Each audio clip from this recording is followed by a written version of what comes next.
Inna lillahi wa inna ilaihi raji'un. Inna lillahi wa inna ilaihi raji'un. Allah kai mana maganin wannan musiba da ta faɗo mana. To jama'a, yayin da duk irin wannan ibtila'in ya faɗo wa al'umma, to addinin musulunci bai fi mu kara zuba ba. Ya ɗora mu akan hanya wadda za mu bi domin samun kariya daga wannan cuta. Na farko dai zan yi bayani akan ainihin mataki da shugabanninmu suka ɗauka na kan cewa kowa koma gida ya zauna a killace kanshi saboda rage yaɗuwar wannan cuta a cikin al'umma.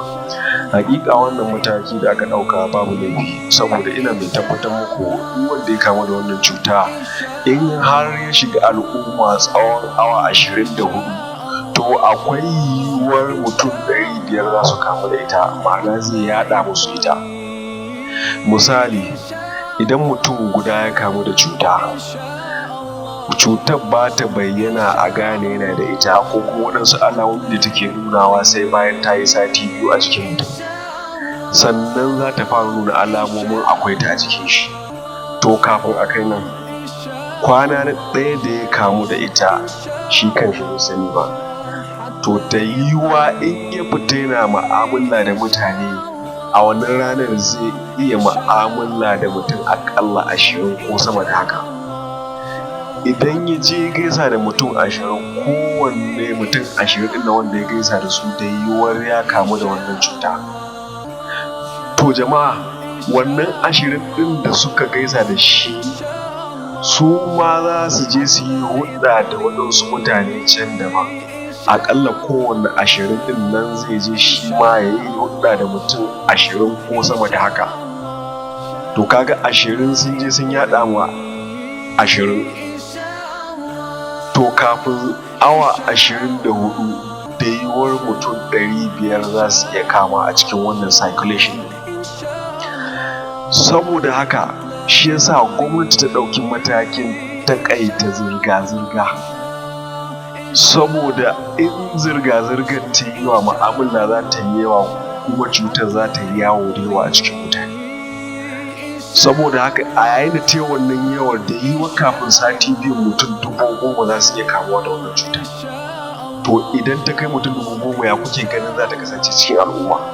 Wallahi tallahi abin ya fi ƙarfin mutum, abin ya fi ƙarfin gwamnatinmu, ba za a iya shawo kanta ba, sai dai a koma ma Allah, a sa masarautar Allah ido, a tuba ma Allah, a roƙe shi gafara ya yaye mana. To kafin mu kai ga wannan matakin, yana da kyau al'umma su gane cewa ita in annoba ta zo a musulunci akwai addu'o'i da manzon Allah sallallahu alaihi wasallam ya koyar da mu karanta domin samun kariya daga wannan cuta. Dama can barin koyarwa addini muka yi, shi yasa shi ma Allah ya jarabce mu da irin waɗannan annoba, ba don komai ba sai don Allah ya hankaltar da mu koma gare shi, mu tuba akan irin zunuban da muke yi.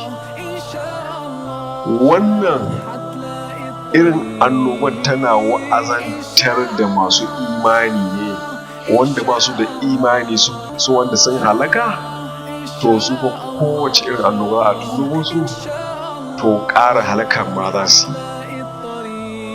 Saboda haka ga wata addu'a da manzon Allah sallallahu alaihi wasallam ya koyar da mu akan in irin wannan annobar ta sauka, ko kuma wani ibtila'i da Allah ya ɗoro wa al'umma, to a karanta ta bi iznillahi, za a samu lafiya kuma za a samu kariya daga wannan cuta.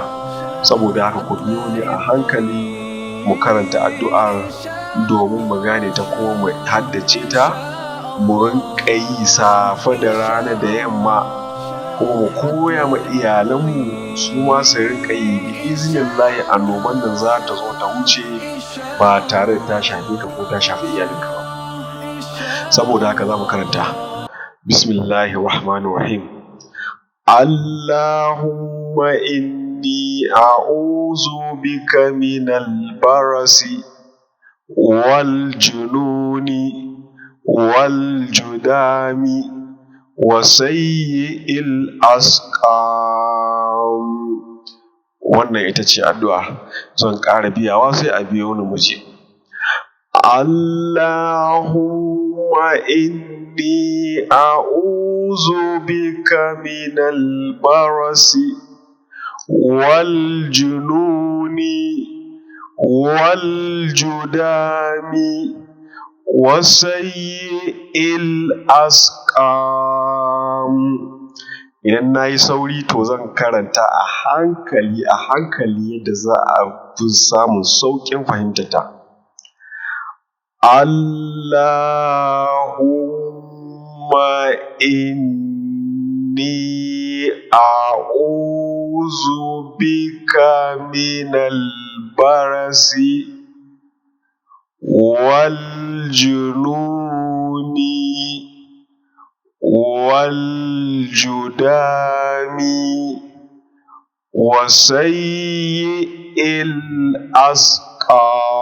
الأسقام. An fahimta ko? Bari in sake karanta.